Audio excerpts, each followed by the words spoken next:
Hi, my name is Chris Toland. I'm an agent with Triplemint, and 2021 was my first year with Triplemint and also turned out to be a pretty great year. Let us take a look back at some of the highlights and take a look at what's in this book here.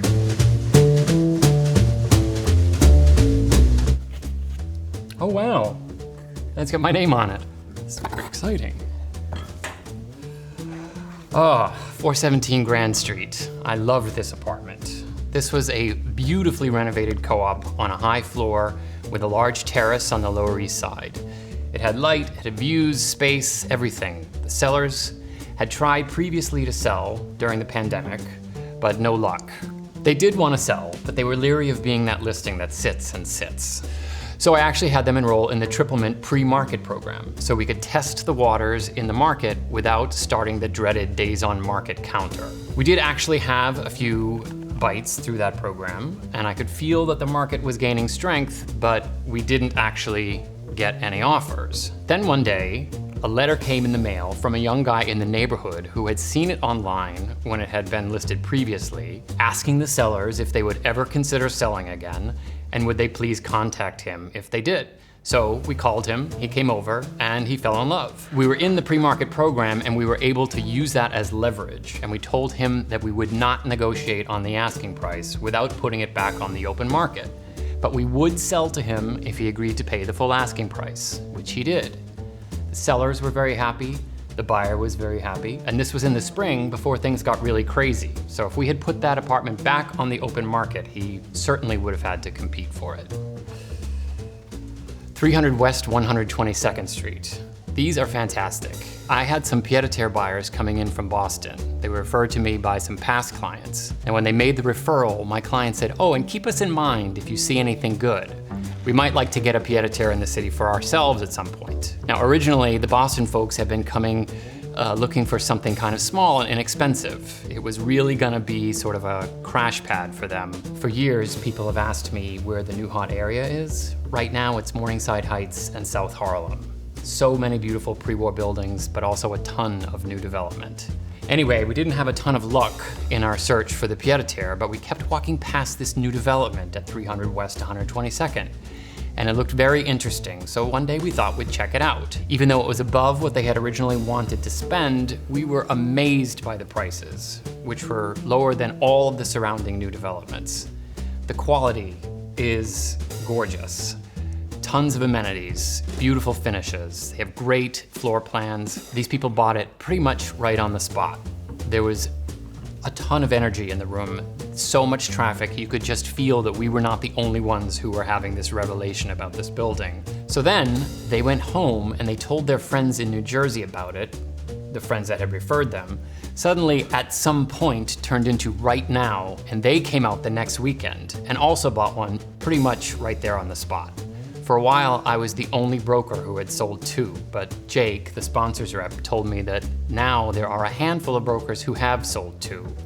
But of course, he told me that no one has sold three, so call me. 69 Fifth Avenue. What a journey this was. This family is really at the top of my list in terms of favorite clients. I worked with them many times over a bunch of years, and this year it was their youngest daughter's turn to buy her first apartment. She is fairly gentle by nature and said at the outset that she could not see herself getting into a bidding war. It would just be too stressful. Unfortunately, between market conditions and the product she wanted, which was a 2-bedroom, 2-bath downtown, that was not going to be easy. She wound up bidding on 5 different apartments and lost them all. We actually got an accepted offer on one of them, but then we learned in due diligence that a building was going to be built just outside the bedroom window, so she withdrew. Then we came to this one. It's big, it was nicely renovated, it had a washer dryer, the location was ideal, and best of all, there were no offers on it. It was one of those cases where we were kind of like, why is this available? The only thing we could think of was that it looked out onto 14th Street, so maybe we thought it was noisy, but honestly, it's really super quiet. So I kind of shrugged and said, maybe it's just been waiting for you. Just to ensure maximum buyer anxiety though, we wound up closing on the very day that her loan commitment was set to expire, at 4 p.m. But all is well that ends well, and she was thrilled. 425 West 50th Street. This place is stunning.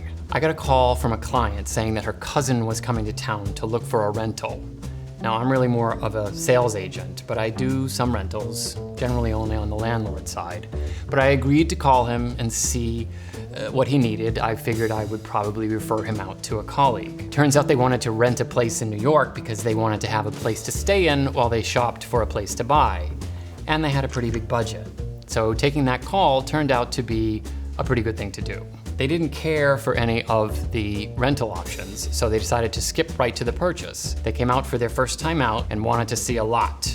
I usually don't like to show more than 6 in one day because stuff starts to blend together after that, but they said no, load up the schedule. So we saw 10 in one day and 8 in the next. And this was in that week of July where it was about 400 degrees with the insane humidity, but they were troopers. We had a blast. Because they don't live here, they were a little uncertain about location. We were looking at Upper West, Midtown, Chelsea, Flatiron, Gramercy. A few trips later, we saw this one, and I could tell right away that they loved it. It really is quite stunning. The one feature they had said they wanted from the beginning was to know they were in New York. Well, apart from the gorgeous inside, this has a huge terrace with incredible Midtown skyline and river views. Check. They shifted focus, and they were really this close to buying something else in a much nicer location, but the apartment itself paled in comparison. Then at the last second, they hit the brakes and said, let's revisit that other one. Well, I called the broker. They had an offer. All of a sudden, every article you were reading was about the luxury market coming back strong. The borders had opened, foreign buyers were back, so nothing makes people want something more than when someone else wants it. So my buyer stepped up and he got it. They are super excited and I really can't wait to see what they do with it. Really, 2021 was a fantastic year, and I would just like to say I'm eternally grateful to everyone at Triplemint. It's been a pleasure to be here. And more than that, to my customers and clients and everyone who I had a chance to work with this year, thank you, and I'm looking forward to seeing what 2022 has in store for all of us. Happy New Year.